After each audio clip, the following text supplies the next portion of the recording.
Lors la session consacrée à la loi des finances rectificatives bouclée le mardi 26 septembre, les membres du Conseil national de la transition ont marché sur les traces de leurs prédécesseurs, en l'occurrence les députés de la dernière législature dont le mandat a été écourté par le coup d'État du 5 septembre 2021.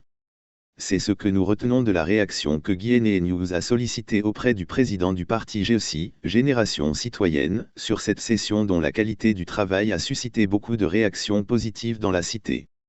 Dans ses propos, Dr Fodé Mohamed Souma déclare: il n'y a rien de surprenant dans le contenu qui est pratiquement la copie conforme de notre dernière législature.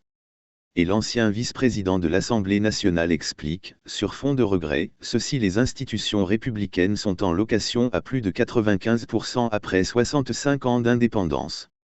Puis, la gymnastique favorite de nos gouvernants a toujours été de minimiser les recettes et maximiser les dépenses.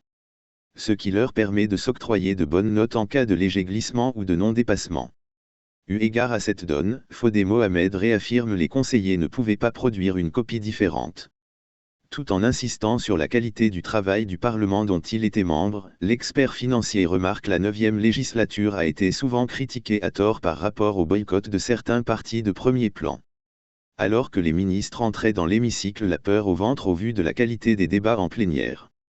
La même chose pour les techniciens, de la haute administration, note de la rédaction, lors des commissions et intercommissions. Dans la même lancée, M. Souma revient sur l'un des faits marquants de la compétence des députés avant le coup d'État. Il s'agit, martèle-t-il, du plan quinquennal que la 8e législature avait confié à des experts étrangers qui ont fait le job en 3 ans. Ce que 4 députés et moi avons bouclé et présenté en plénière devant un parterre de partenaires, d'ambassadeurs et d'invités en 3 mois seulement. C'est dire que seuls des élus peuvent contrôler l'action gouvernementale et faire des propositions de loi. L'hémicycle n'est pas un lieu d'apprentissage ni une simple caisse de résonance et d'enregistrement.